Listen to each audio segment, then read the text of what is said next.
বা অসম চৰকাৰৰ অন্য ধৰি ল'লোঁ দিল্লীত অসমৰ গেষ্ট হাউচ আছে, অসম ভৱন বা আসাম হাউচ আছে, তাত সম অধিকাৰ পাব। মানে আমাৰ অসম চৰকাৰৰ কেবিনেট মন্ত্ৰী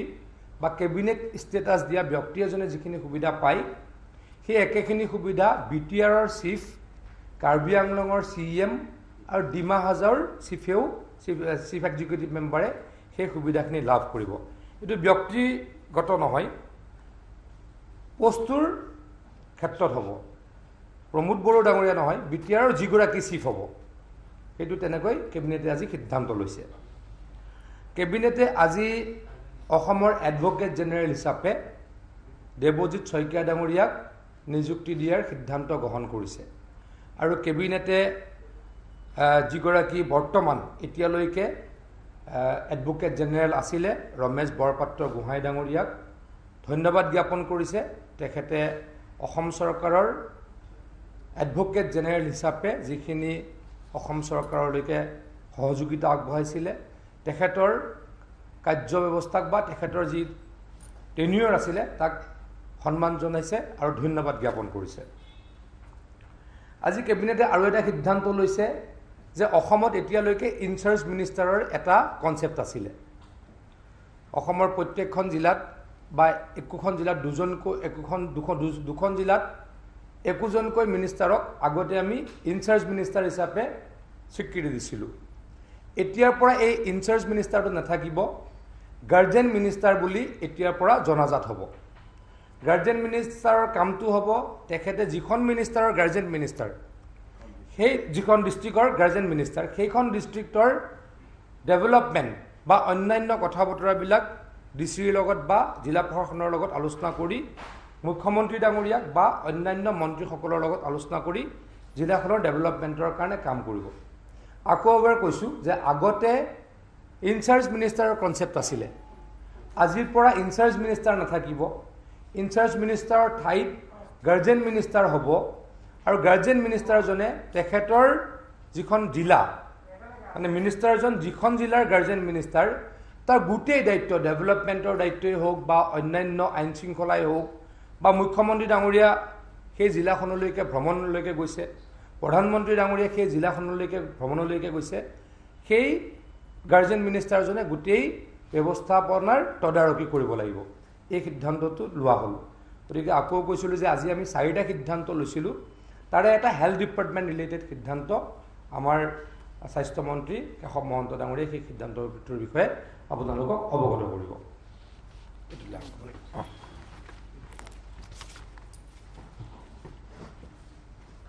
সাংবাদিক বন্ধুসকল, আপোনালোকে এটা কথা জানিছে যে অক্সিজেনৰ ক্ষেত্ৰত আমি হয়তো অসম ৰাজ্যখন এতিয়া ছাফিচিয়েণ্ট আছোঁ, আমাৰ কোনো অসুবিধা নাই, কিন্তু অক্সিজেনৰ এটা ক্ৰাইচিছ হ'ব পাৰে, অভাৱ হ'ব পাৰে। এই কথাটো অনুভৱ কৰি আমি আজিৰ কেবিনেটে কেইটামান সিদ্ধান্ত গ্ৰহণ কৰিছোঁ। এতিয়া যদি কোনোবাই নতুন অক্সিজেন প্লেণ্ট বহায়, তেতিয়াহ'লে তেখেতসকলক সেইটো মানে প্ৰতিষ্ঠানক এবছৰৰ বাবে আমি ইলেক্ট্ৰিচিটিটোৰ ফ্ৰী দিম বা ইলেক্ট্ৰিচিটিৰ যিখিনি দায়িত্ব সেইখিনি চৰকাৰে বহন কৰিব 100%। আৰু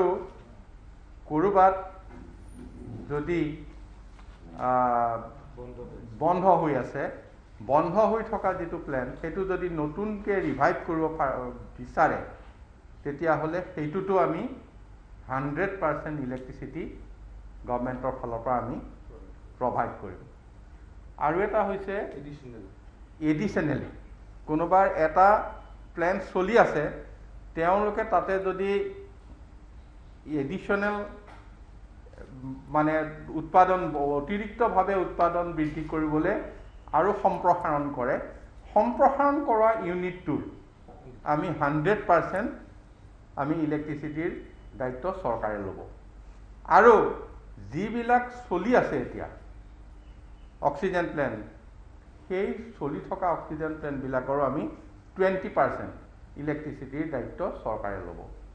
এতিয়া এই গোটেইখিনি কথা হ'ব কি 2021 চনৰ 1 জানুৱাৰীৰ পৰা এই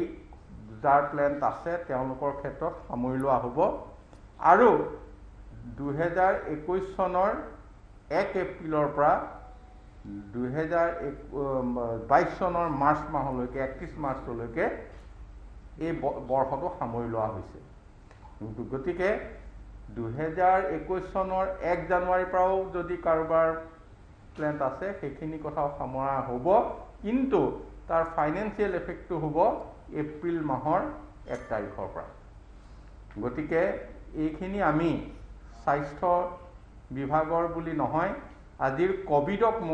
মানে মোকাবিলা কৰিবৰ কাৰণে অসম চৰকাৰৰ কেবিনেটে এইটো এটা গুৰুত্বপূৰ্ণ সিদ্ধান্ত গ্ৰহণ কৰিছে আৰু ইয়াৰ লগতে মই আপোনালোকৰ সংবাদ মাধ্যমৰ জৰিয়তে নতুন প্ৰতিষ্ঠান আৰম্ভ কৰিবৰ কাৰণে উদ্যোগীসকলক আহ্বান জনাইছোঁ। ধন্যবাদ। আৰু এটা আলোচনা হৈছিলে আজি যে কোভিডৰ কাৰণে আপোনালোকে দেখিছিলে মাননীয় মুখ্যমন্ত্ৰী ডাঙৰীয়াই মন্ত্ৰীসকলক কেইখনমান জিলাৰ ইনচাৰ্জ হিচাপে নিযুক্তি দিছিলে, কিন্তু যিহেতু আজি নতুনকৈ গাৰ্জেন মিনিষ্টাৰৰ কথা আহিলে, অহাকালিৰ ভিতৰত গাৰ্জেন মিনিষ্টাৰৰ নিযুক্তি হ'ব আৰু অহা বুধবাৰে কেবিনেটৰ পাছত সকলো মন্ত্ৰী নিজৰ নিজৰ জিলালৈকে, যিসকল মন্ত্ৰী যোন জিলাৰ গাৰ্জেন মিনিষ্টাৰ হ'ব তালৈকে ৰাওনা হ'ব কোভিডৰ পৰিস্থিতি মোকাবিলা কৰিবলৈ। মূলতঃ এইখিনি আজিৰ আলোচনা আছিল। এই বিষয়টো আমি আগতীয়াকৈ আৰম্ভ কৰিলোহেঁতেন, কিন্তু অহা শুক্ৰবাৰৰ পৰা সোমবাৰলৈ এছেম্বলি থকাৰ কাৰণে হেৰি আছে,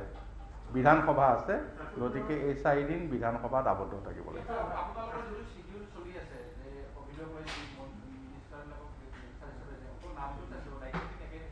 জিলাটো চেঞ্জ হ'ব পাৰে, মাননীয় মুখ্যমন্ত্ৰী ডাঙৰীয়াই সেই ক্ষেত্ৰত সিদ্ধান্ত ল'ব, সেইটো স্থায়ী হিচাপে হ'ব, স্থায়ী হিচাপে হ'ব। এইটো কোভিডৰ কাৰণে আছিলে, কিন্তু এতিয়াৰ পৰা যি গাৰ্জেন মিনিষ্টাৰ যোনখন জিলাৰ হ'ব তেওঁলোকে গোটেইখিনি কথা বতৰাই চাব, কিন্তু প্ৰথম যিহেতু ইমিডিয়েটলি কোভিড চাব লগা আছে, অহা বুধবাৰে কেবিনেটৰ পাছত কোভিডৰ পৰিস্থিতিৰ লগত মোকাবিলা কৰিবলৈকে মন্ত্ৰীসকল নিজ নিজ গাৰ্জেন মিনিষ্টাৰশ্বিপৰ জিলালৈকে ৰাওনা হ'ব। নতুন চ্যালেঞ্জ আহিছে, কালি খুব চৰ্চা হৈ আছে যে ব্লেক ফাংগাছ, গোটেই বস্তুটো কেনেকৈ চাইছে এতিয়া? কালি এপলো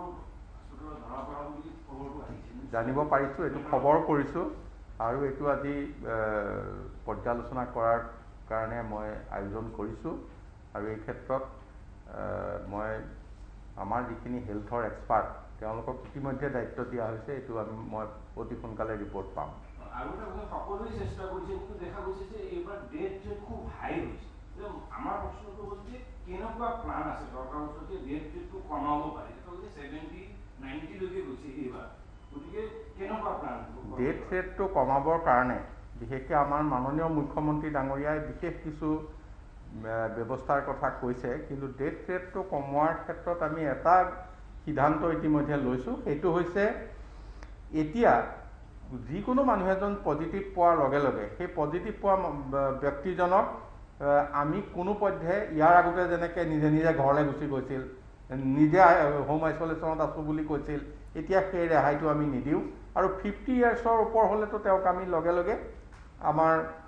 মানে কোভিড কেয়াৰ চেণ্টাৰ হওক, হস্পিটেল হওক, য'ত লৈ আহিব লাগে আমি লৈ আহিম।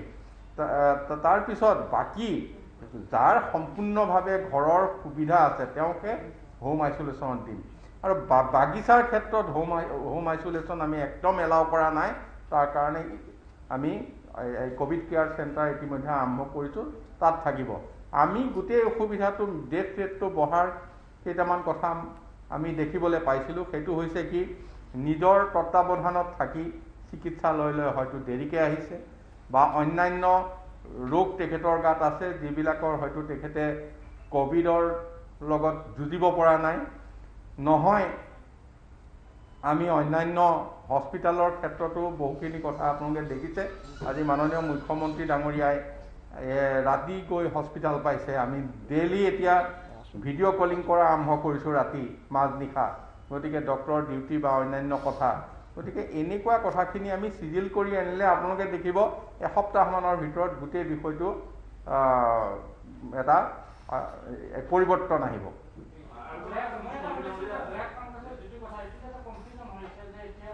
কিছুমান স্বাস্থ্য বিভাগৰ বিষয়াই কৈছে যে নাই অসমত প্ৰৱেশ কৰা নাই আচলতে স্বাস্থ্য বিভাগৰ হাতত কি তথ্য আছে যে নাই এই গোটেই কথাটো মই আজি গম পাম মই ইয়াৰ এক্সপাৰ্টক দায়িত্ব দিছোঁ গতিকে তেওঁলোকৰ পৰা জানিব পাৰিম অকণমান মোৰ এক্সপিৰিয়েঞ্চৰ কাৰণে কৈ দিছোঁ মানে এতিয়ালৈকে যিটো ব্লেক ফাংগাছৰ ওপৰত যিটো এক্সপেৰিমেণ্ট হৈছে বা ৰিচাৰ্চ হৈছে এতিয়ালৈকে কোৱা হৈছে যে কালি বেমাৰবিলাকেতো ষ্ট্ৰেইন চেঞ্জ কৰে বা ধৰ্ম চেঞ্জ কৰে তেনেকুৱা হ'ব পাৰে কিন্তু এতিয়ালৈকে কোৱা হৈছে যে ব্লেক ফাংগাছ যোন মানুহ ICUত থাকে আৰু ষ্ট্ৰেইড লয় গতিকে এইটো খুচুৰা বেমাৰ নহয় বুলি কোৱা হৈছে মই আকৌ কৈছোঁ মই এক্সপাৰ্ট নহয় কিন্তু আগতে যিহেতু মই হেল্থ ডিপাৰ্টমেণ্টত আছিলোঁ গতিকে তাৰ এক্সপিৰিয়েঞ্চৰ পৰা মই কৈছোঁ এতিয়ালৈকে বহুত ভয় খাবলগীয়া বা হুলস্থুল কৰিবলগীয়া বিষয় ব্লেক ফাংগাছ নহয় বুলি বিশেষজ্ঞসকলে কয় মানে ব্লেক ফাংগাছ হ'বলৈ মানুহজন ICUত থাকিব লাগিব আৰু ষ্ট্ৰেইড হ'ব লাগিব এইটো এটা ইনফেকশ্যন ব্লেক ফাংগাছটো হৈছে ইনফেকশ্যন এইটো ডিজিজ নহয় বুলি এতিয়ালৈকে বিশেষজ্ঞসকলে কৈছে গতিকে তাৰ কাৰণে মানুহক ত্ৰাকিত নহ'বলৈকে মই অনুৰোধ কৰিছোঁ আৰু এটা কথা সুধিছোঁ দেখা গৈছে যে খুব কিছুমানে অপপ্ৰচাৰ বুলিয়ে কৈছোঁ মই যে ICU বেড নাইকিয়া হৈ গৈছে না তেনেকুৱা ধৰণৰ অপপ্ৰচাৰ ফেচবুকত দেখা পাইছোঁ তেনেকুৱা ধৰণৰ পৰিস্থিতি নাই হোৱা বুলিয়ে ভাবিছোঁ ক'তো ICU বেড নাইকিয়া হোৱা নাই আমি ঠিক তেনেকৈ প্ৰাইভেট মেডিকেল কলেজ বা চিভিল হস্পিটেল গৈছোঁ আৰু প্ৰত্যেকতে বেড ইতিমধ্যে খালী আছে ICU বেডো খালী আছে জেনেৰেল বেডো খালী আছে অক্সিজেন থকা বেডো খালী আছে গতিকে আজি গুৱাহাটীত আমি যিকোনো সময়ত আৰু 2000 পেচেণ্ট ল'ব পৰাকৈ আমি ৰেডি ৰাখিছোঁ 5000 পেচেণ্টক আমি সোমোৱাব পৰা মানে ৰাখিব পৰাকৈ আনাদাৰ 2-3 দিনত ঠিক কৰিব পৰাকৈ আমি মানে প্ৰস্তুতি ৰাখিছোঁ গতিকে আমি প্ৰতিখন জিলালৈ গৈছোঁ মেডিকেল কলেজলৈ গৈছোঁ এতিয়া কালি মই শিলচৰ মেডিকেল কলেজ য'ত 280খন বেড আছে 440খন বেড কৰিব পৰাকৈ 3 দিনৰ ভিতৰত ঠিক কৰি থৈ আহিছোঁ তেজপুৰ মেডিকেল কলেজত 160খন বেডত কাম হৈ আছিল 500খন বেডত কাম কৰিব পৰাকৈ আমি ঠিক কৰি থৈ আহিছোঁ গতিকে এইখিনি কোনো ধৰণে ক'তো মানে অভাৱ নহয় ব্যক্তিগত খণ্ডৰ হস্পিটেল এইসমূহ হস্পিটেলত ৰোগীসকলক লৈ আহিলে আচলতে তাতে দৰদাম হোৱা আৰম্ভ হয় আৰু ICU নথকাৰ তেওঁলোকে অজুহাত দেখুৱাই যাৰ ফলত দেখা গৈছে বহু মানে যিসকল ৰোগী লৈ আহে তেওঁলোকে নিজৰ খৰচটো ঘূৰাব লগা হয় ব্যক্তিগত খণ্ডৰ হস্পিটেল আৰু আপুনি চৰকাৰী হস্পিটেলসমূহ ভ্ৰমণ কৰিছে ভাল লক্ষ্য কিন্তু ব্যক্তিগত খণ্ডৰ হস্পিটেলসমূহত আপোনাক বৰ্তমানলৈকে পৰিদৰ্শন কৰা ব্যক্তিগত খণ্ডৰ হস্পিটেলৰ লগত ইয়াৰ আগতে আমাৰ আলোচনা বিলোচনা হৈছিল এতিয়া আমি পুনৰ সেই বিষয়টো হাতত লৈছোঁ আলোচনা কৰিম আৰু ব্যক্তিগত খণ্ডৰ এই যি হস্পিটেল তাত এটা মানে মেক্সিমাম বা মিনিমাম এটা কথা আমি ৰেটৰ ক্ষেত্ৰত ইতিমধ্যে আমি চাবলৈ দিছোঁ এইখিনি কথা আমি তাতো আৰম্ভ কৰিম 7000 বিছনাৰ নিশাৰ ভাগতে গৈ 11000 হৈ যায় 14000 হৈ গৈছে উদাহৰণ বহুত কেইটা হস্পিটেল আছে নাই এইটো এটা নিয়ন্ত্ৰণলৈ আহিব 2 দিনতে আপোনালোকে নিশ্চিত থাকক দিন নালাগে সোনকালে নিয়ন্ত্ৰণ হ'ব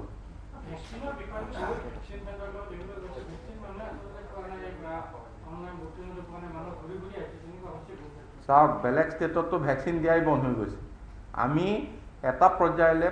ডেইলি কমচে কম 50,000 ভেকচিন আমি ইয়াত দি আছোঁ যিকোনো প্ৰকাৰে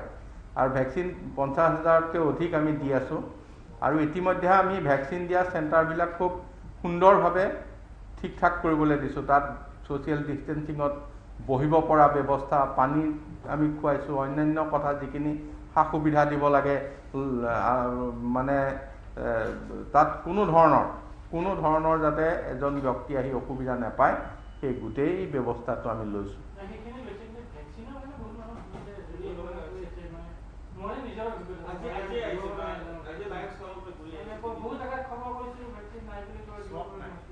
চাওক এটা জেগাত বহুতখিনি আছে তেওঁলোকে যিখিনি ৰেজিষ্টাৰ কৰাৰ কথা ৰেজিষ্টাৰটো কৰিছেনে নাই সেইটো কথা এটা তাৰপিছত শ্লটটো হয় গতিকে ভেকচিন এভেইলেবল আছিলে তেতিয়া মানুহে ভেকচিন লোৱা নাছিল ভেকচিন মানুহ আগবাঢ়ি অহা নাছিল মানে ভেকচিনৰ কথা এটা কওঁ প্ৰথম ভেকচিন বহুত নষ্ট হৈছিলে কিয় নষ্ট হৈছিলে যে এটা ভেকচিনৰ ফাইলত 10টা ভেকচিন থাকে খুলি দিলে 10টা মানুহে যেতিয়া নল'ব 5টা ল'ব 5টা নষ্ট হৈ যায় সেইটো পৰিৱেশো আছিলে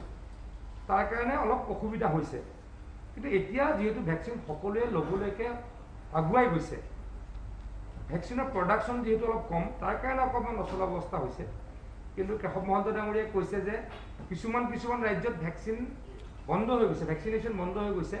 কিন্তু অসমত 50,000 পৰা 60,000 আজিও ভ্যাকচিনেশ্যন চলি আছে প্ৰত্যেক দিনে দিয়ে মই এটা বস্তুটো ভালকে জানো মাননীয় মুখ্যমন্ত্ৰী ডাঙৰীয়া আৰু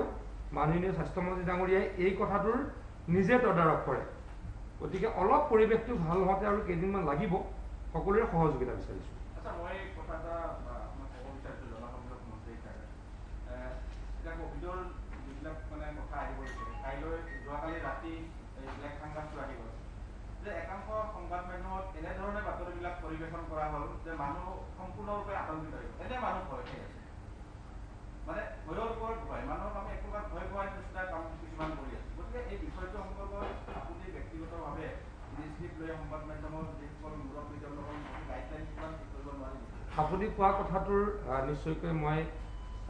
আপুনি এটা পৰামৰ্শ দিছে ভাল পৰামৰ্শ এইটো নিশ্চয়কৈ চিন্তা চৰ্চা কৰিম কিন্তু এটা কথা মই ইতিমধ্যে ক'লোঁ যে ব্লেক ফাংগাছটো এনেকুৱা কালি মই দেখিছোঁ হঠাৎ মই দেখিছোঁ ফেচবুকে টুইটাৰে হুলস্থুল হৈ গ'ল যে গুৱাহাটীত ব্লেক ফাংগাছ ওলাল কিবা সংক্ৰমণ অত্যাধিক হ'ব তেনেকুৱা এটা পৰিৱেশ হৈছে কিন্তু মই যিখিনি জানো মই আকৌ কৈছোঁ মই স্বাস্থ্য বিভাগত ৰাজ্যিক মন্ত্ৰী হিচাপে আছিলোঁ গতিকে অলপ মোৰ যি এক্সপিৰিয়েঞ্চ তাৰ পৰা মই কি জানো যে ব্লেক ফাংগাছটো সংক্ৰমিত বেমাৰ নহয় এইটো ইনফেকশ্যন হয় উইদিন দ্য ICU আৰু বেচিকেলি যোনে ষ্টেৰইড লয় গতিকে এইটো বহুত ডাঙৰ বেমাৰ নহয় আপোনালোকে আপুনিয়ে সাংবাদিক সেৱী হিচাপে আপুনিয়ে কথাটো উলিয়াইছে ধন্যবাদ জ্ঞাপন কৰিছোঁ আপোনালোক ইয়াত থাকে গোটেই সংবাদ সেৱীখিনিয়ে যাতে এই ক্ষেত্ৰত ব্যৱস্থা লয় সকলোকে মই অনুৰোধ কৰিছোঁ আৰু আপুনি যিটো কৈছে পেপাৰৰ বা টিভিৰ এডিটৰসকলৰ লগত এই বিষয়ে আমি আলোচনা কৰিম ধন্যবাদ